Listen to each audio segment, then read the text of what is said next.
Hello, everyone. Thanks for tuning in. We'll wait to see if other people come in as far as the stream goes on. So, for everyone that's tuning in later on, my name is Chris. I'm the Canadian product specialist for Line 6, Yamaha, and Ampeg. You've seen me in previous streams before with Nick and Tony. And one thing I want to address right now is that I've been having some sound issues in the past few streams, and I think those issues have been solved. So thank you for pointing that out, and let me know if you still hear some crackling or some artifacts while streaming today. But I think this issue has been fixed, so that's always good. It's always a good plus. Um, Today is going to be um, all about dual amps presets. So I've made some presets today that I'm going to go over with you that are more towards the higher gain side of things. Um, they're not all going to be high gain, but they're going to be higher up in that spectrum. So I got Jake coming in today saying that um, voice sounds good and no artifacts so far. So thanks, Jake, for letting me know. That's always appreciated. So we'll just cross our fingers, hoping that the rest of the stream's gonna go well. But so far so good, I think. So thank you. So yeah, we'll go over some presets that I made, addressing some issues that I've encountered while creating those presets as well, and they might be useful to you as well because they're kind of odd, and I'll go more in detail about that later on during the stream today. So let's start with that first preset that I made. I'm just going to switch screens here. There you go. So I made presets basically based on decades. So I made presets for the 80s, 90s, 2000s, and 2010s. So that first preset that I got here is going to be obviously on the lower side of things in terms of gain. No overdrives are on for now, so it's going to be it's going to have some hair to it, but it's not going to be crazy high gain. So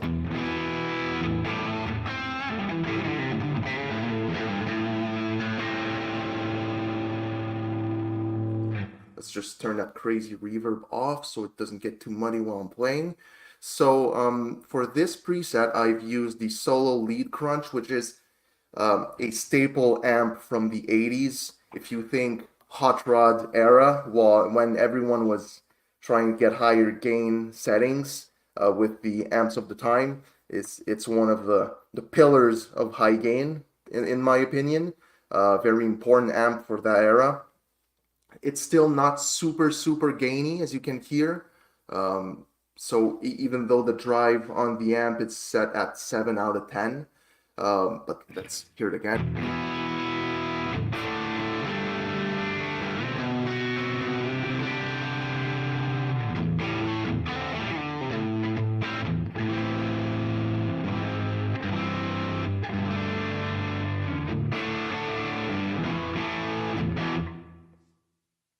So crunchy, that's what I would call it.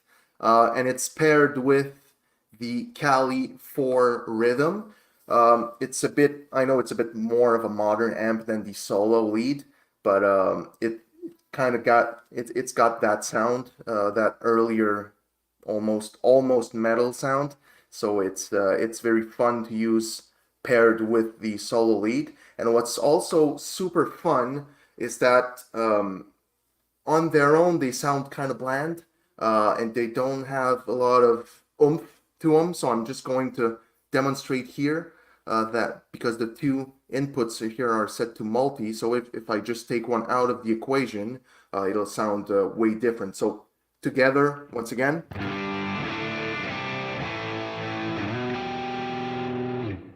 Then I'll take it out, only leaving the solo lead signal chain.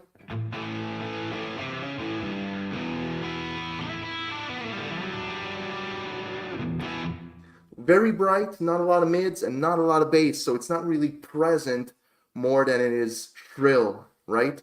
And I'll do the exact same, but the other way around, so I'll just leave the Cali 4 in the mix.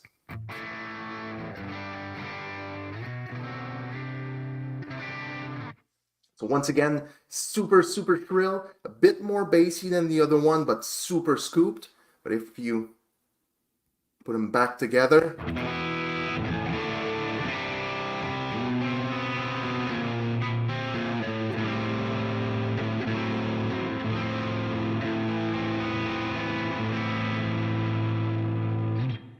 so they really complement each other. And you know, if the solo lead has the mids and the other one has the bass, they kind of fill that void once used as a pair. So that's what makes dual amp presets really, really unique in that regard, because you really compensate for the what the other one lacks.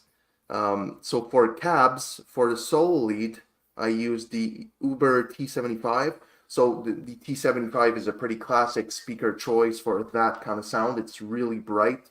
So it lends well to that genre of music. So it's going to be super present. I got the 57 on the edge of the cap, super classic mic placement, and I got a 421 off center, so it kind of balances it out. It's not too bright.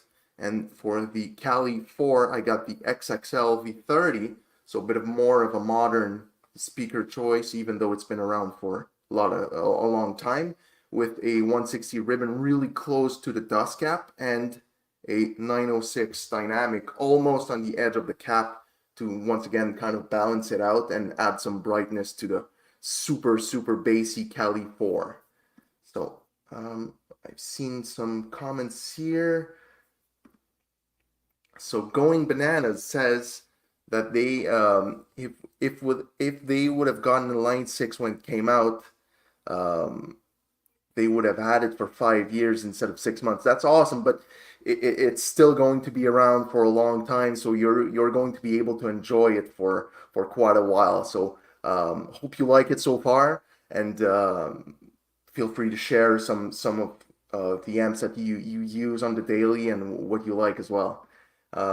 Jake is saying that Solo Lead Crunch is one of their favorite amp models in Helix. It is super versatile. It cleans up great. Even this preset, I'll show you in a bit, but it cleans up quite well, even though both amps are set fairly high for the drive. So it's for sure Solo Lead, the Crunch and the lead, the main high gain channel are super versatile. They sound great almost every time, and you can't really go wrong. So we got also Theorem Geek saying hello from Singapore, 2 a.m. there. So thank you for tuning in. Really appreciate you, and I hope you'll like the stream. And we got AZDH saying hello from Arizona. So hey. Then so as I was saying, even though they're set fairly high in the gain spectrum, they will still clean up well. So here's a full tilt. Now I'll clean it up so you can hear, but it cleans up really well.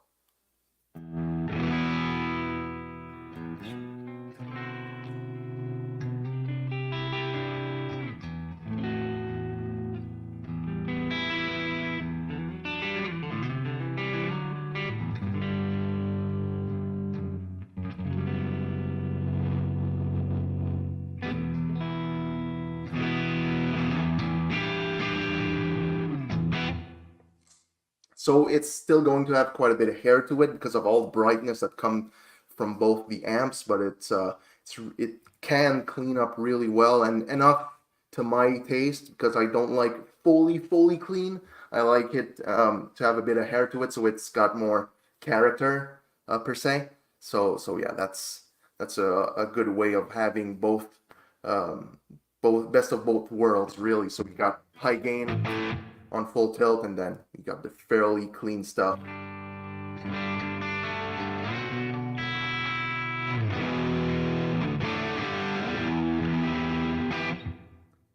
So that's that for this. So I've set up some different effects, and what's another good thing about dual amp presets is that you can kind of blend effects even more because you got two single chains. So as you can see on my HX Edit screen, I got a room reverb here that's always on because I just play with room reverbs all the time.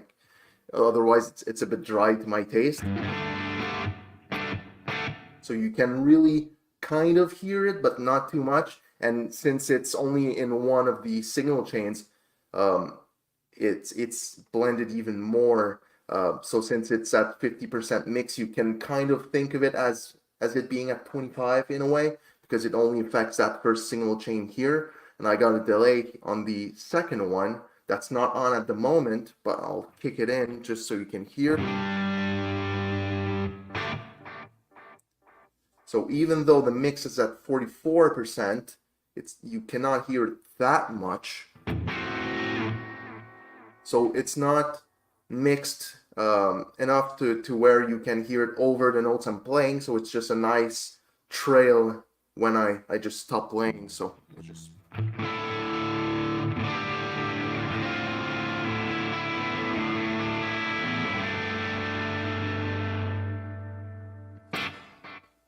And then once I stop playing, you can hear the feedback.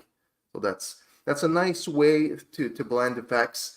And it allows for a bit more control in my experience. So it's really fun in that regard. So we got some more comments from Theorem Geek. It is one of the ways that you can use those effects. That's a way that I use them because I want sometimes some single chains to be wetter than others. So to have more effects and one's a bit more dry. So the room reverb, I don't really count it as an effect because it's always on for me. And you don't hear it as much as a delay, for example. And so yeah, that's one of the ways that I use it. Then they asked if the dual thing was to achieve a stereo sort of effect. In the way that I'm using it today, it's mono. It's going to one output only. I just like how the amps complement each other in terms of frequencies. They kind of fill in the voids for the other one. So, for example, I was saying that the Cali 4 rhythm was fairly scooped and really, really bassy, whereas the solo lead is more mid and high. So together they kind of fill in the gaps for the other one and make something that is really full sounding. So that's the way I'm using it today. And that's the way I'm going to use it today. No real stereo effects will be applied. Then we got the Buckster saying that the dual amps they use them in a way that one is fairly clean and the other one is much more overdriven. It's good because it helps you keep the pick transient and things don't get as muddy as if you were running two super high overdrive amps. So that's always a good way of running them as well. And then for the last part of that preset, which is one of the more intricate ones that I made for today, we're just going to kick in some overdrive because 80s, excuse me, and Hot Rod, they always ask for more gain, and that wasn't super high gain. Let's just turn that delay off. Hear it again. So that was crunchy, but not exactly sizzling. So let's kick in the overdrive.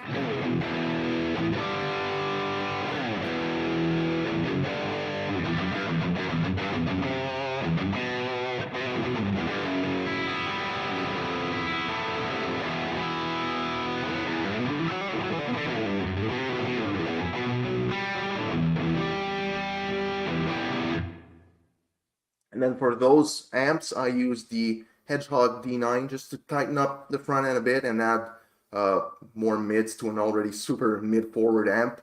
And for the Cali Rhythm, I put the Horizon Drive because it was a super bassy amp, so I kind of wanted to tighten up the low end even more than on the solo lead.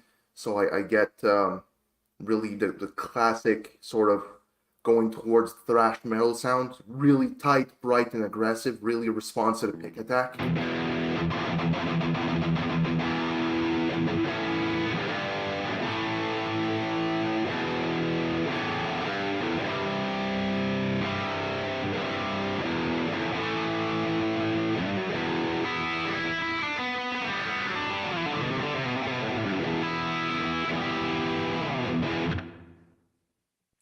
So yeah, you get both periods of the 80s, and in my mind, because the early 80s were still fairly low gain stuff, cleaner stuff, and then uh, towards the mid late 80s, everyone was trying to get more gain out of their amps. So that's kind of covering both territories. So let's switch to another preset. So I made, once again, on the themes of different decades. I went from the 80s to the 90s, and we got Tony in the chat today saying, "What's up? Hey, Tony, hope you're doing well." So you guys probably all know Tony from now. Great guy, great player as well. Always fun seeing his streams and presets. Um, so next preset, as I was going to say, is more towards the 90s. So let's think of things like grunge and you know, desert rock and those kind of things. So for this preset, I got the Angle Meteor and the Archetype Lead. The Archetype is a way more modern amp than what I should have used it for, but it's still going to lend itself well to the other one, the other amp, the Meteor. So they're going to once again make up for a really full sound when used together. So let's hear a quick snippet.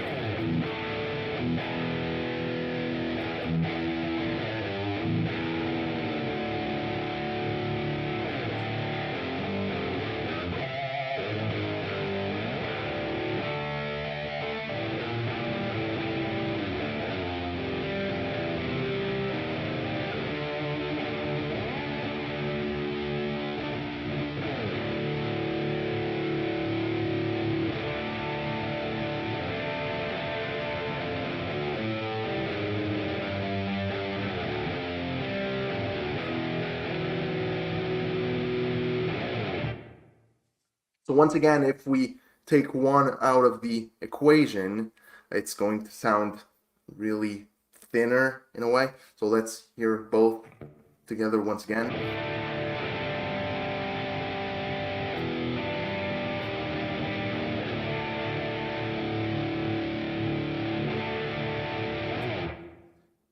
And here.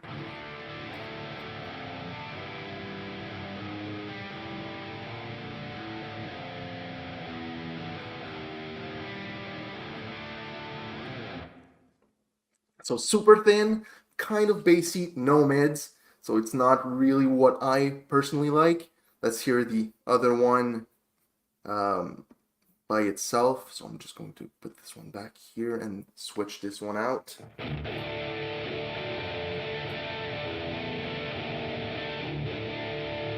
It's got more mids to it than the other one, but it's not too bassy, not too bright.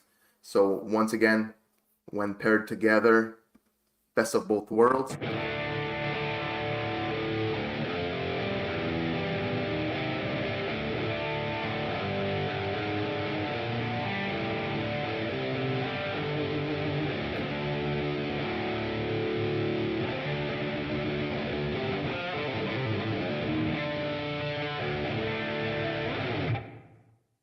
That's the kind of sound that I want to go for when making presets, because you don't feel like you're missing out on any frequencies that are important to your sound. I always kind of try to make my presets in a way that would fit a live mix, so you don't get buried by the other instruments in the mix. So that's always something that I think of when making my presets. And so on this preset, it was way more simple than the previous one. We got room reverbs on each single chain, so just so it's not as dry. But the trick that I kick in sometimes is that I add low-high shelves right at the beginning of the single chains to tighten up the sound. It's a trick that I covered in one of my previous streams. So what I do basically is I just add these blocks at the beginning of each single chain, and I only take out about 2 to 3 decibels in the 300 hertz range, so it gets rid of most of the muddiness when using higher gain amps. So I'll give you an example once again without, and then I'll kick it on, and we'll hear it'll become much brighter and a bit tighter as well.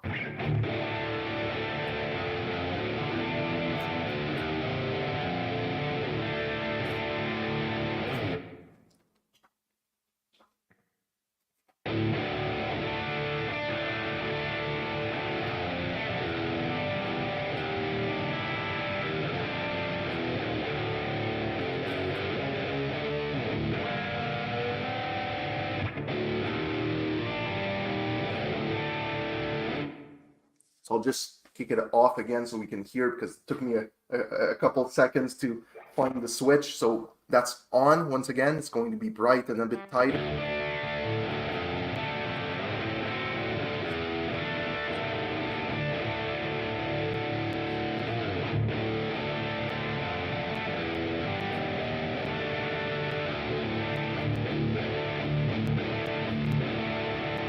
And you will hear it way much more in the palm mute. So I'll give you another last quick example so you can hear how much it affects the sound.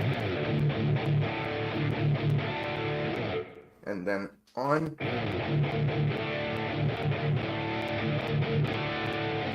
See how much more attacks it gives to the sound, and it really tightens up the low end, so you can hear the definition in the pick strike basically whenever I do palm mutes or anything that is going to muddy up the sound really. So that's it for the 90s preset. Now let's switch to the 2000s. Something that's key to the 2000s for me is the arrival in a way of new metal and alternative music genres.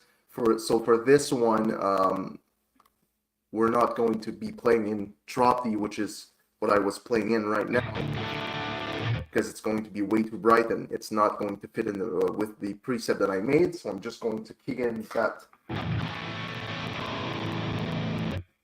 a good low pitch shift, so it fits the genres of those years in my mind of what they are associated with. So for this preset here, I use the Cali rectifier, which is a really classic amp for that era. I feel like most touring bands in the metal and alternative genres were using that amp at the time. So it's really a staple.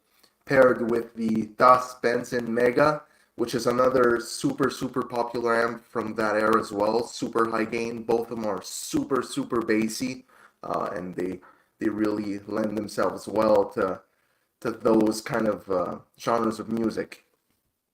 For cabs, we're going to be using the 1960A with the T75 speakers, with a 121 at the cap edge and a 414 at the cap edge as well. So fairly smoother sounding, because they're the T75s are super bright sounding with. So let's yeah. So basically, I just want to dial some of that harshness out, and we got the Moon T75, which is same speaker choice but different cabinet format. So it's going to change the sound a bit. We got a 906 off the cap, off the edge of the cap, so really towards the end of the speaker, and a 67 in the same position as well. Really important thing to note: all the cabs, the cab blocks that I've been using today, they have a high cut on them. They don't all have a low cut, but they all have a high cut towards 5.5 kilohertz to 6.0 kilohertz. So it replicates the frequencies of a physical speaker, something that would be in the room with you. So that's always something that I do to my cap blocks. Always use that high cut. It is so important. So you don't have that hi-fi full range kind of sound that a lot of players don't like from from modelers such as Helix. So it's really a way to dial all of that out. So let's hear it. I'll give some examples of the new metal and alternative genre sound.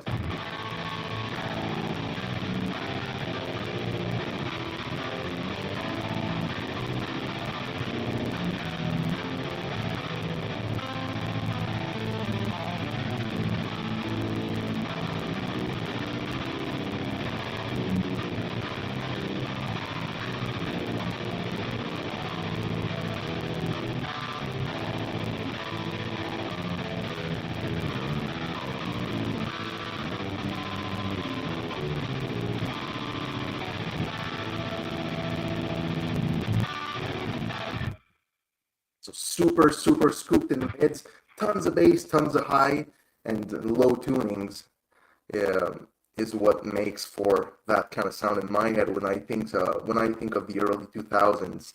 So it's really a really signature kind of sound. So we'll just go to the comments. So Jake was asking if I can pass along to the developers to model some fried amps and cabs. Sure, I'll for sure pass a word on. I would like to see them as well. They're really interesting amps. So I'll make sure to address that comment for sure. And Jake was also saying that they're pretty sure that Mick Thompson from Slipknot. I believe that he used a different brand. I believe that he used Rivera's for a long time. Don't quote me on that because I'm not 100% sure, but I think that's what he used for the longest time. So, but yeah, super interesting amps, Fryette and VHT. They're really cool sounding, great amps overall, and yeah, they would be a pretty cool addition to the lineup that we already have. So something I have with dialed in with this preset, I got a chorus here, only in the second signal chain, so it kind of, once again, it blends even more. So let's give a quick example of that. I'm just going to turn my volume knob off a bit so it cleans up, because even though these are super high gain amps, I've made presets that kind of can clean up still, because I really ride on my volume pot when playing, so it's really important to me to have presets that can clean up if I need to. So let's hear it full blast.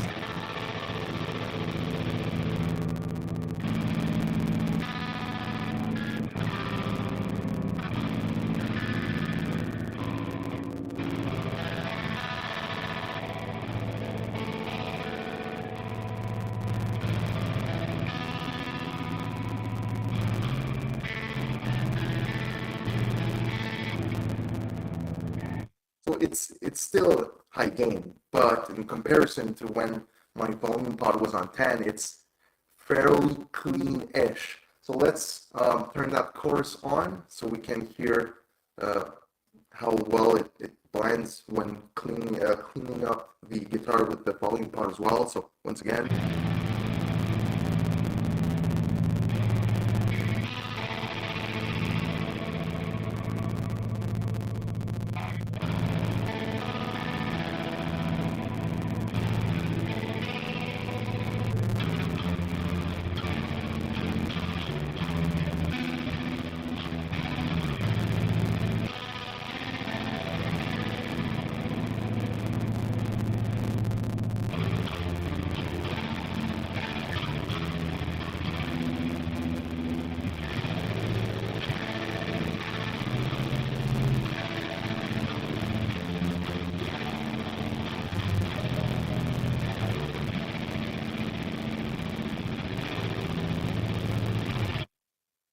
So got some comments from Tony and Theorem Geek saying that they've been hearing a bit of distortion from the audio. It might be that my guitar's volume pot was still on it was still on 10 while I was talking as well, so it might have kind of interfered with that. So now my guitar's volume pot is all the way off.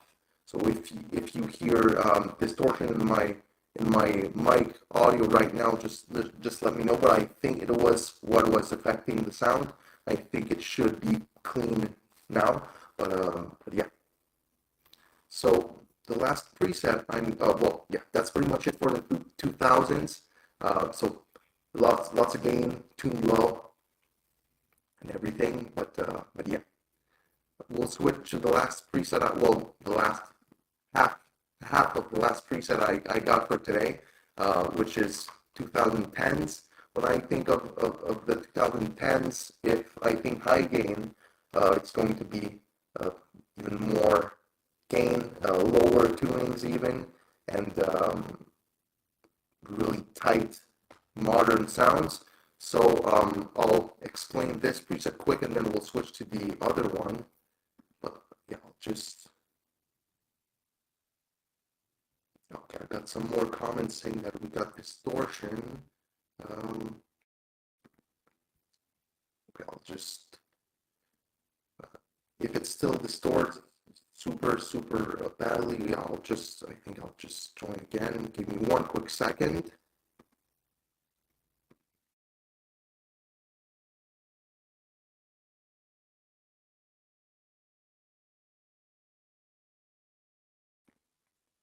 And we're back.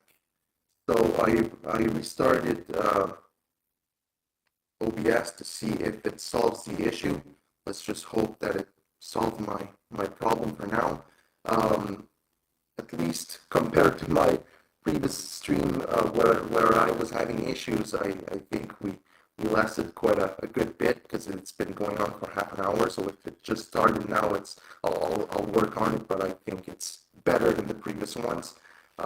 Let's just hope that restart just fixed my issue, and we'll go over that last preset.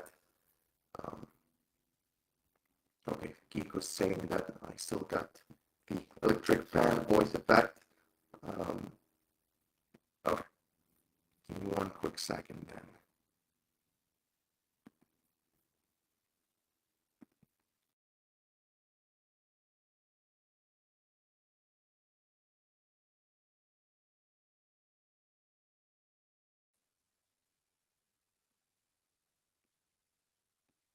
Okay, so we'll go like that for the rest of the stream for today, and I'll rewatch the footage afterwards, and I'll try to fix whatever happened just now. Maybe there was too much effects from the helix, the chorus, and the pitch shifting and everything. Maybe made it act a little weird. So we'll go over that last preset for today, and I'll definitely work on that. So apologies for this issue.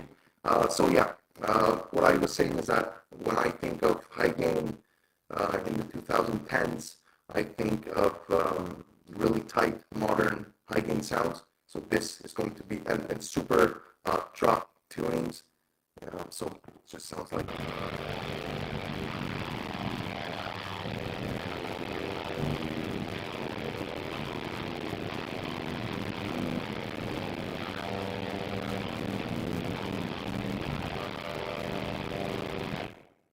Super low tunings, high gain, tight sound, because it needs to account for the low tunings.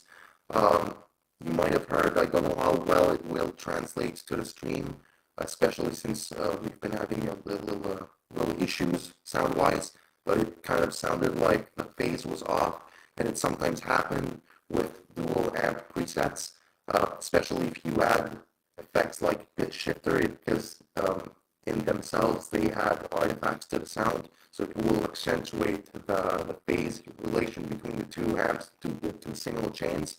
So I'll just try to do that again so we can hear the phase kind of. It's almost sounding like I have a flanger on.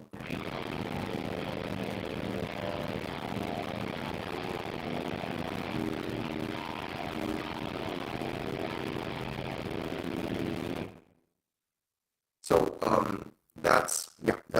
that happens sometimes when you got dual amp presets, especially when you have effects like pitch shifters in front of them.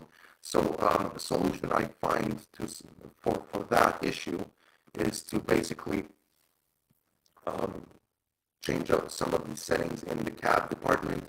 If you add delays, I think I did add one here. Yeah, so I added delays to the second cabin and my second signal chain to kind of uh, correct some of the phasing issue that would happen with the previous preset that I was just playing on. And I just pan a bit on each side because as I was mentioning earlier in the stream, I am sending everything mono only through one output. So sometimes it can get conflict. So what I do is I just pan a bit on each side so it kind of corrects that phase issue as well. So I'm going to go back to that other preset just to let you hear how it sounded, and you'll hear the corrected version afterwards.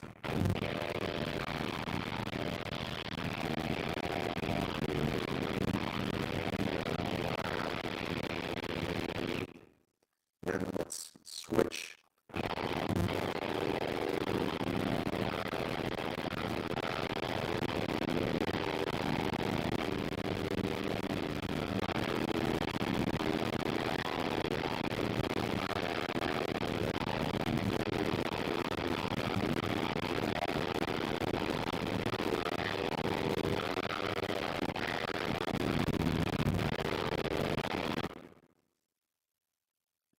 So yeah, by doing that, you will correct a lot of the phasing issues that you could encounter when doing dual amp presets. So that kind of covers it for today. I'll just show what I was using for that preset. I was using the Line 6 Badonk and the PV Digital Lead, both modern high-gain sounding amps. In the cab department, you might have seen I was using the Cali V30 and the Mandarin EM. So the Mandarin EM at a 121 towards almost the edge of the dust cap, and a 7 dynamic a bit outside of the edge of the cap as well. And on the V30, the Cali V30, I had a 906 on the edge of the cap and a 84 ribbon closer to the center. So it kind of balances the brightness of the 906. For distortion, you got low tunings, you got tons of bass, you want to have rise and drive to tighten up the sound.